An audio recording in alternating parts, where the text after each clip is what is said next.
मंत्री आदित्य ठाकरे बोलतायत, थेट जाऊयात। आम्ही गेले 2 वर्ष, मग कोविडच्या काळात असेल, कोविडच्या नंतर देखील असेल, प्रत्येक बुधवारी आम्ही मुंबईच्या वेगवेगळ्या इन्फ्रास्ट्रक्चरच्या कामांचा रिव्ह्यू घेत असतो।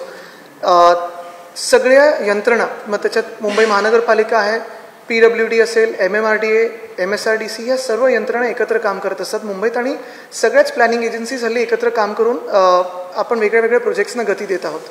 हे सगळं होत असताना आपल्याला हे पण माहिती आहे की गेले 3-4 महिने प्री मॉन्सून वर्क्स जे आहेत त्याच्यावर आपण फोकस करत आहोत। एक मोठा भाग ह्या प्री मॉन्सून वर्क्सचा हाच असतो की इन्फ्रास्ट्रक्चर वर्क सगळी जी आहेत ती 31 मे पर्यंत किंवा 5 जून पर्यंत ही क्लोज व्हावी। आता ह्याच्यात मेच्या शेवटच्या महिन्यामध्ये आम्ही सतत आढावा जास्ती घेत असतो, पण त्याच्या आधी देखील मागच्या महिन्यात मला वाटतं मुख्यमंत्री महोदयांनी सर्व एजन्सीज बरोबर बैठक घेतलेली, या महिन्यात देखील घेतली, आणि आता मी घेत आहे की सगळ्या ज्या एजन्सीज आहेत, ज्यांचे मेट्रोची कामं असतील, अंडरग्राऊंड मेट्रो असतील, ओव्हरहेड मेट्रो असतील, BMCचे असतील किंवा MSRDC, MMRDAचे फ्लायओव्हरची कामं असतील, coastal road south bound, north bound, Worli Sewri connector आहे, MTHL आहे, GMLRची कामं आहेत, ही सगळी कामं जी आहेत मुंबईत खूप मोठ्या संख्येत कामं सुरू आहेत इन्फ्रास्ट्रक्चरची। आणि दुसऱ्या बाजूला आपण बघत असाल की हाऊसिंग सोसायटीज असतील, बिल्डिंग्स असतील, ह्यांची डेव्हलपमेंट रिडेव्हलपमेंट चालू आहे। आता हे सगळं होत असताना मुंबईत अनेक प्रश्न उपस्थित होत असतात। फ्लडिंग स्पॉट्स जे उपस्थित झालेले मागच्या वर्षी, त्याच्यातून मला वाटतं ऑलमोस्ट 90% आपण फ्लडिंग स्पॉट्स कंट्रोल करू शकलेलो आहे, तरी देखील काही फ्लडिंग स्पॉट्स अजून ॲड्रेस व्हायचे आहेत। पॉटहोलची जी परिस्थिती असते, रस्त्यांची जी कामं आहेत ते असेल, नाले सफाई असेल किंवा ट्री ट्रिमिंग असेल, ह्याच्यावरच एकंदर आढावा घेतला।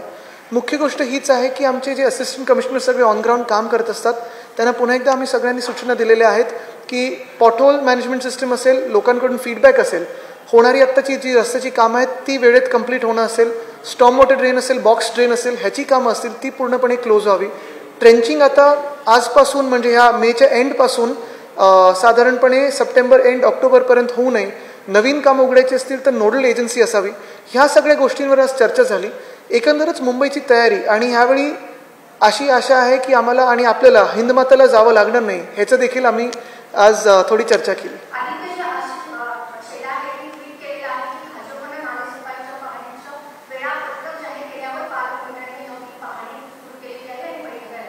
मी त्यांचं ट्विट बघितलं नाही आणि मी त्यांना उत्तरही देऊ इच्छित नाही, कारण टीका टिप्पणी आरोप हे सगळे होत असतात। कोणी चांगलं कन्स्ट्रक्टिव्ह काही सूचना दिल्या, आज पण त्यांची जर पाहणीमध्ये चांगलं त्यांना काही सुचलं इतर त्यांचे आरोप सोडून, तर त्यांना आम्ही नक्की ते त्यांची जी सूचना असतील ते आम्ही त्याच्यावर कारवाई करू।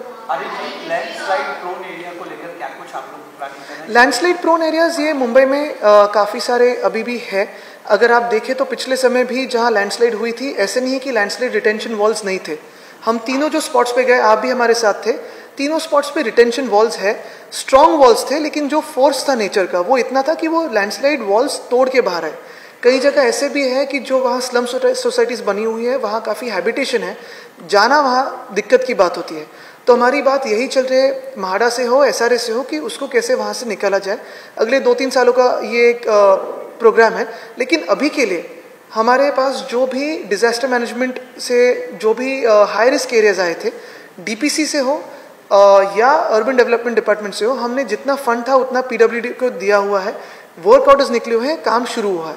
हाँ, ये है कि हमें सतर्क रहना पड़ेगा, क्योंकि इस बार अगर आप देखें तो समर्स एक्सट्रीम रहे हैं, विंटर्स एक्सट्रीम रहे हैं, शायद मानसून्स एक्सट्रीम हो सकते हैं, लेकिन पूरी तैयारी है कि अगर कोई ऐसे आपत्ति आए तो उसमें हमारे रिस्पॉन्स क्या होना चाहिए, हानि कम से कम कैसे हो, उस पर भी हमारी तैयारी जारी है। NDRF से है, SDRF से है, लेकिन BMC की भी जो डिजास्टर मैनेजमेंट की यंत्रणा है उससे भी हम पूरी सतर्कता में हम रहेंगे।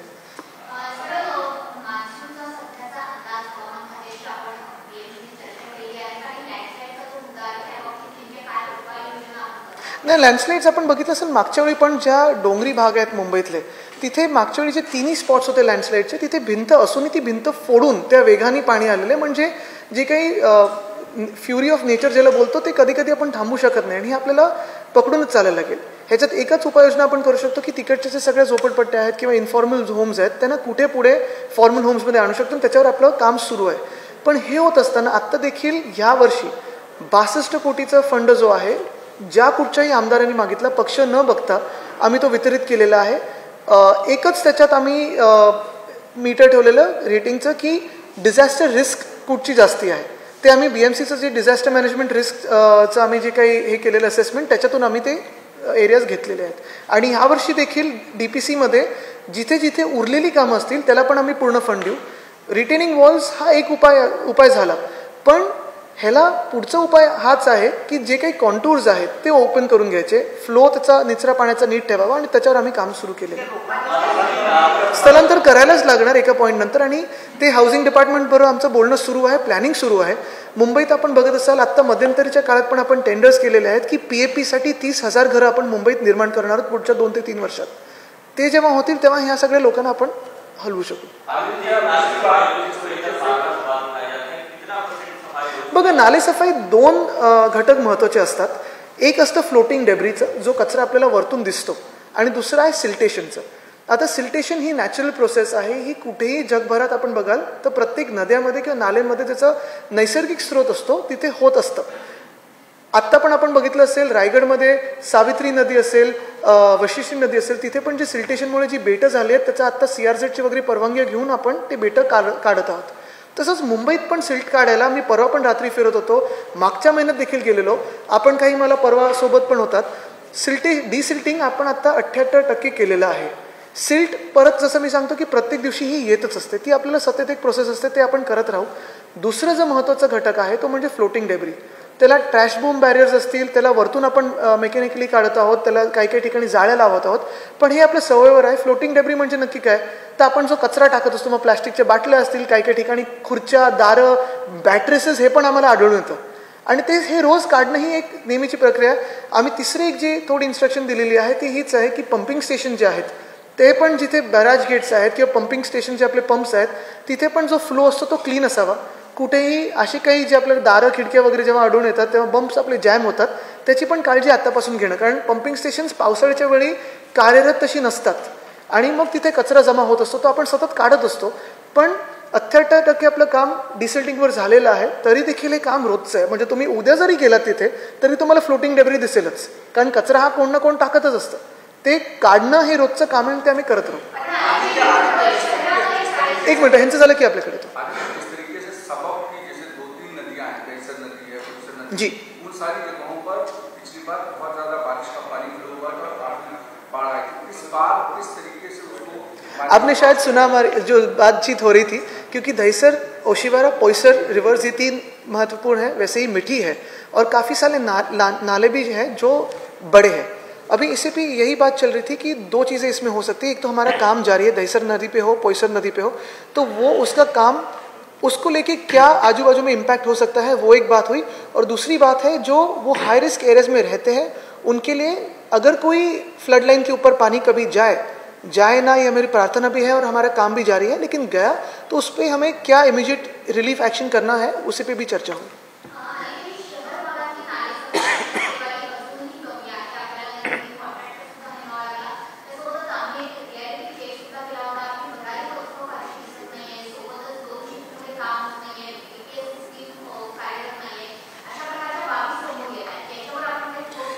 काही ठिकाणी जिथे आजूबाजूला वस्ती आहे, लोकवस्ती, तिथे 2 शिफ्टमध्ये होऊ नाही शकत, कारण रात्री आपण जर ते JCB वगैरे लावलं तर त्याचा आवाज रहिवाशांना थोडा त्रास देतो, म्हणून आपण तिथे 2 शिफ्टमध्ये करत नाही आहोत. ही सत्य परिस्थिती आहे. शहरात कालच मी आढावा घेतला, खास करून माझा पण मतदारसंघाचा घेतला, कारण तिथे पण थोडं काम आधी तेवढं झालं नव्हतं. आता मी बघितलं ती प्रोग्रेस वाढलेली आहे.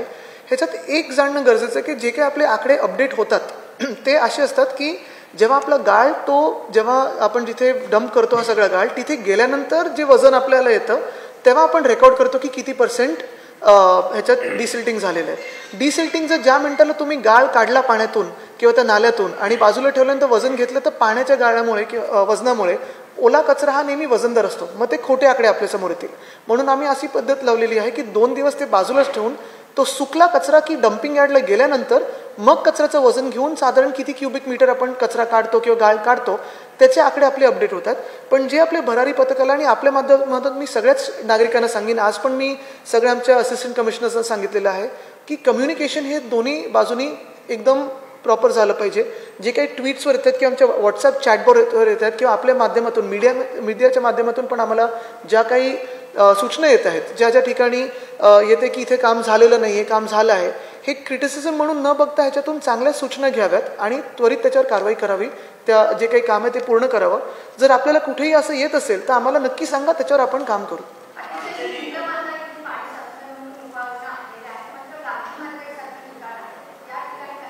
दोन्ही ठिकाणी आपण केलेले. गांधी मार्केटला आपण मोठे पंप्स बसवले आहेत. गांधी मार्केटचा प्रश्न मागच्या वेळी सुटलेला, म्हणजे आपल्याला आठवत असेल तिथे पाणी नव्हतं मागच्या वेळी.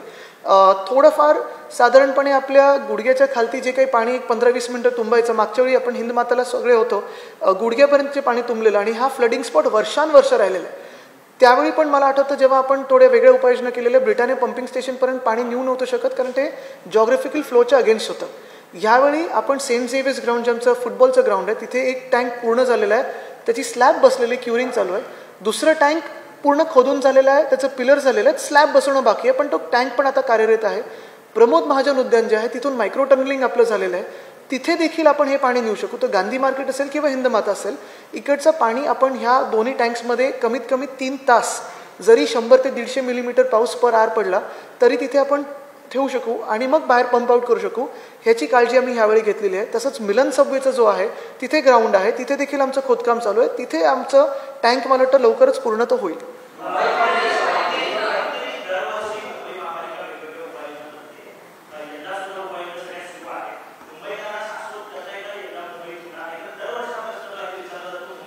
मी खोटं बोलणार नाही. आत्ता पण मी रस्त्याची कामांचा सगळा आढावा घेतोय. मुंबईत मी जर बघितलं, जर मला वाटतं 2000पेक्षा जास्ती किलोमीटर हे रस्ते आहेत. प्रत्येक रस्ते हे 3 ते 5 वर्षाच्या डिफेक्ट लायबिलिटी पिरियडमध्ये असतात. कॉन्क्रीटचे रस्ते आपण सर्वकडे करत आहोत. मी हे पण चहल साहेबांची विचारणा केलेली आहे आणि आम्ही थोडं जागतिक पातळीवर ह्याची रिसर्च घेत आहोत की जसं इतर काही देश आहेत, सिंगापूर वगैरे, 12ही महिने पाऊस पडत असतो, तर त्या पावसाच्या काळामध्ये जे कॉन्क्रीटचे रस्ते होऊ शकतात तसं आपल्याकडे होऊ शकतं का, ह्याची पण आम्ही थोडी विचारपूस करत आहोत. पण जिथे जिथे नवीन रस्ते झालेत गेल्या 7, 8, 10 वर्षामध्ये, 20 वर्षामध्ये, तिथे खड्डे पडणार नाहीत. जे जुने रस्ते आहेत किंवा काही इतर प्लॅनिंग एजन्सीजमध्ये, जसं म्हाडा असेल, SR असेल, त्या लेआउटमध्ये असताना जिथे नवीन बिल्डिंग्स येणार आहेत, जिथे आता रिपेअर झाले नाहीत, तिथे थोडेफार खड्डे पडू शकतात. हे मी तुम्हाला खोटं बोलणार नाही, हे आहे सत्य परिस्थिती. दुसरं म्हणजे पाणी तुंबण्याचा जो विषय आहे, जसं मी सांगितलं की आपली उष्णता, त्याची तीव्रता आता 43-45 मुंबईत पोहोचलेली, दिल्लीत 49 डिग्रीज होतं. हे एक्स्ट्रीमिटीज जे वेदरचे आहेत, जर 200हून जास्ती मिलीमीटर पाऊस कधी पर आर पडला तर कुठचंही शहरमध्ये फ्लॅश फ्लडिंग होणार. ते गुडघ्याच्या खालतीपर्यंत होईल, एकदमच पूर येत नाही, पण फ्लॅश फ्लडिंग जे आपण कदाचित पूर म्हणून थोडं पॅनिकमध्ये जातो ते होणार. आता ह्याच्यासाठी आम्ही प्रत्येक ठिकाणी पंप्स लावलेले आहेत. मला वाटतं 480हून जास्ती पंप्स लावत आहोत. पंपिंग स्टेशन्स आपले कार्यरत करत आहोत.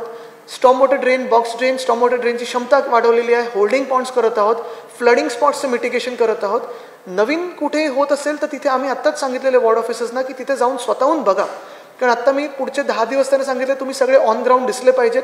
सिटिझन फीडबॅक जो होतो, मीडिया फीडबॅक जो होतो, त्याच्यावर तुम्ही कार्यरत असलेले दिसले पाहिजेत आणि ते लगेच तिथे जे सिम्पटम्स आहेत त्याचे ते आपण ॲक्शन करून ते सिम्पटम्स कमी केले पाहिजेत. तर मी एवढंच सांगेन की जी काही काळजी घ्यायची आहे, टेक्निकली असेल, प्रॅक्टिकली असेल, ती घेतलेली आहे. अतिवृष्टी झाली, ढगफुटी झाली तर ते कोणाच्या हातात नसतं, पण त्याच्यात देखील आपण कुठेही बघा, मुंबईसारखं मॅनेजमेंट आणि यंत्रणा कुठेही दुसरीकडे नाही आहे. ती आपण मागच्या वर्षी पण काळजी घेतली. मागच्या वेळी 2 वादळ येऊन गेली मागच्या 2 वर्षात, तरी देखील काळजी घेतली. आत्ता ही बैठक सुरू असताना मुख्यमंत्री महोदयांचा